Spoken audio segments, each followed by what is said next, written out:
Hello everyone, welcome to the exam time. Sir, आज हम लोग बात करने वाले हैं सीयूईटी पीजी 2024 के क्वेश्चन के बारे में। मतलब कंप्लीट हम लोग यहाँ पे स्ट्रैटेजिक ब्रेकडाउन करेंगे सिलेबस का, पीवाईक्यूज का। सिलेबस का तो मैंने तुम्हें एक पीडीएफ भी प्रोवाइड किया होगा जो स्टूडेंट्स पेड बैच में है, कि कैसे हमें सिलेबस को एनालाइज करना है प्रॉपरली, क्या स्ट्रैटेजी होनी चाहिए।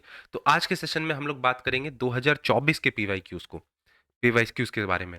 लास्ट के सेशन में मैंने 2025 के पीवाईक्यूज को डिस्कस किया था। जो चेंजेस हैं, जो पैटर्न में बदलाव हमें देखने को मिल रहा है, उस पे हमने बात की थी। अब देखो, हर साल जो क्वेश्चंस जो होते हैं हमारे, उसके डिफिकल्टी लेवल की अगर मैं बात करूं तो वो मॉडरेट होते हैं। ऐसा नहीं कि वो इजी होते हैं या काफी ज्यादा डिफिकल्ट या टफ कैटेगरीज में आते हैं। तो 2024 का जो पैटर्न था ना, वो 25 से ही मिलता जुलता था, लेकिन कुछ चीजें उसमें अलग थी। जैसे कि सबसे पहले अगर मैं तुम्हें इसका समरी प्रोवाइड करूं, तो सबसे पहले यहाँ पे भी प्रोसेस पे ज्यादा एम्फेसाइज किया गया था। जैसा 2025 के एनालिसिस में हमने देखा था, सीक्वेंशियल अरेंजमेंट हमें देखने को मिला था, वैसे ही 2024 के क्वेश्चंस में भी हमें ये सीक्वेंशियल अरेंजमेंट देखने को मिला। 2025 में जैसे हमने देखा था मैच लिस्ट का डोमिनेंस था, वैसे ही 2024 में भी मैच लिस्ट का डोमिनेंस है। उसके बाद अगर मैं बात करूँ तीसरे, जिसमें हमने वहाँ पे देखा था कि नए टॉपिक्स इवॉल्व हो रहे हैं, जनरेटिव एआई से रिलेटेड, फिनटेक से रिलेटेड। लेकिन 2024 में कोर थ्योरीज की बात की गई। जैसे डीप कंसेप्चुअल टॉपिक्स तुमसे पूछे गए, जैसे कि आईएसएलएम्स के कंसेप्ट्स पूछे गए। मैनेजमेंट के थॉट जो फ्योल है, ठीक है, एल्टन मायो है, उनके थ्योरीज की बात वहाँ पे ज़्यादा की गई थी। 2025 में हमने देखा था कि कुछ जनरेटिव एआई वगैरह की बात हुई, इवॉल्विंग टॉपिक्स की बात हुई।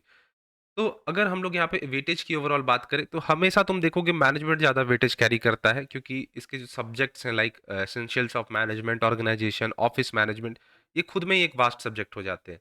तो जाहिर सी बात है, ज़्यादा क्वेश्चंस होल्ड करेंगे। फिर मार्केटिंग के देखोगे तो 11 क्वेश्चन, फाइनेंस और बैंकिंग से related 10 question, legal slash tax से 10 क्वेश्चन, इकोनॉमिक्स से 8, अकाउंटिंग ऑडिटिंग से 8 क्वेश्चन, और स्टैट्स और मैथ से 7 क्वेश्चन, और जनरल आईसीटी से भी इस टाइम भी 6 क्वेश्चन हमें देखने को मिलते हैं।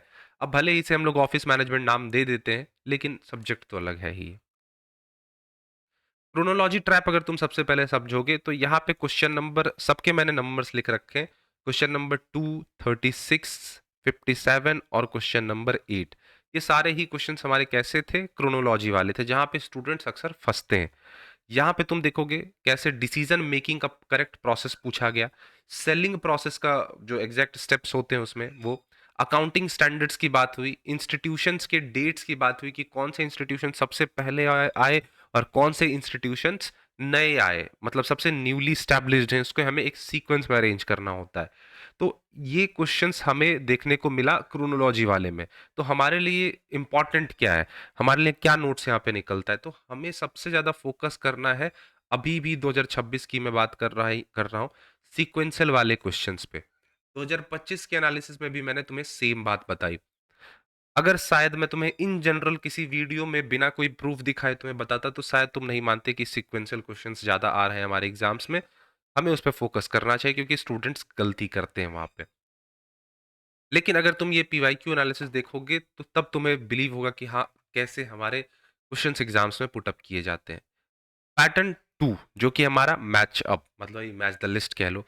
मार्केटिंग के पर्सपेक्टिव से यहाँ पे देखा गया, जैसे यहाँ पे 4 P's रखे गए एक साइड में, और एक साइड में 4 A's रखे गए, जिसमें एक्सेप्टेबिलिटी, अफोर्डेबिलिटी और भी 2 A's आते हैं, उसकी बात की गई।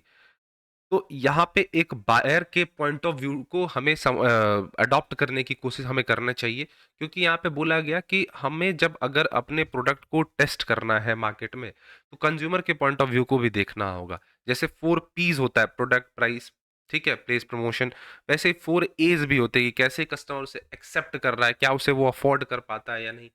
ठीक है, तो इसकी बात की गई। फिर उसके बाद रिटेल फॉर्मेट्स होते हैं, जैसे स्पेशलिटी स्टोर और कन्वीनियंस स्टोर्स में हमें मैच लिस्ट देखने को मिल गया। अब उसके बाद हमारे इकोनॉमिक्स के थ्योरीज आए, जहां पे हमें ISLM curve, intersection, equilibrium point, consumption, Keynesian के कंजम्पशन, मतलब 2024 में इकोनॉमिक्स में जो डीप कंसेप्ट है उस पे ज्यादा एम्फेसाइज किया गया था। उसके बाद अगर तुम देखोगे लीगल और टैक्स की अगर हम लोग बात करें, इससे हमारा जो डिडक्शंस वाला होता है ना, इससे तो हर साल क्वेश्चन बनता है। तो टैक्स में इसको जरूर रेडी करके जाना। अगर टैक्स डिफिकल्ट लगता है, तो कम से कम ये जो इसका टेबल होता है वो रट के जाना। तो सबसे पहले क्वेश्चन नंबर 5 में पेंशन फंड कंट्रीब्यूशन का पूछ लिया गया। क्वेश्चन नंबर 14 में एचयूएफ का डेफिनेशन पूछा गया। क्वेश्चन नंबर 28 में इनडायरेक्ट टैक्स मैचिंग पूछी गई, मैच लिस्ट।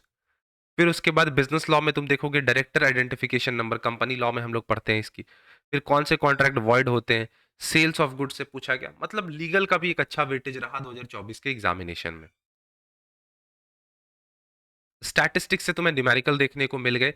हमने 2025 में देखा था कि कॉस्टिंग से हमें न्यूमेरिकल देखने को मिला अच्छा सा। साथ ही साथ इकोनॉमिक्स, माइक्रो इकोनॉमिक्स के न्यूमेरिकल्स हमें देखने को मिले। लेकिन 2024 में तुम अगर आओगे तो यहाँ पे तुम्हें एक सबसे पहले तो एक बेसिक न्यूमेरिकल दिया गया, टाइम वैल्यू ऑफ मनी कह लो या फिर क्वांटिटेटिव वाले सब्जेक्ट से तुम उठा लो इसको। सिंपल इंटरेस्ट निकालने को दिया गया। और दूसरा था हमें मोड कैलकुलेट करने के लिए यहाँ पे न्यूमेरिकल दिया गया क्वेश्चन नंबर 59 में। तो न्यूमेरिकल्स पोर्शन भी हमारे लिए इंपॉर्टेंट हो जाते हैं, चाहे वो स्टैट्स की बात हो वहाँ पे, चाहे कॉस्टिंग की बात हो, हमें दोनों ही कवर करके एग्जाम पॉइंट ऑफ व्यू से जाने हैं। अब क्या रोड मैप होना चाहिए हमारे एग्जाम्स के लिए? तो सबसे पहले वही बात बोलूंगा जैसे 2025 में बोला था, सीक्वेंशियल अरेंजमेंट पे फोकस करो, बैंक्स के एस्टेब्लिशमेंट डेट्स याद रखो, लॉ के सेक्शन को मेमोराइज करो, ठीक है। मैक्रो के जो बेसिक्स हैं जैसे आईएसएलएम वगैरह स्किप मत करो, जीडीपी मैक्रो के कंपोनेंट्स जो होते हैं इसको मत स्किप करो। माइक्रो की भी अगर मैं बात करूँ तो जो थ्योरीज वगैरह होती हैं, रेंट थ्योरी वगैरह, वो भी देख लो। वैसे कम आते हैं उससे क्वेश्चंस, लेकिन अगर उसको ध्यान में रखते हो तो तुम्हारे लिए ही वो बेनिफिशियल होगा। अगर इससे रिलेटेड तुम्हारे भी कोई भी क्वेश्चंस होते हैं तो तुम कमेंट सेक्शन में जरूर बताना। देखो, पीवाईक्यूज को एनालाइज करना बहुत इंपॉर्टेंट हो जाता है क्योंकि तुम्हें ये एक रोड मैप प्रोवाइड करता है कि तुम्हें आगे कैसे चलना है। पीछे देखोगे कैसा रास्ता, तभी तो आगे का एस्टिमेट लगा पाओगे।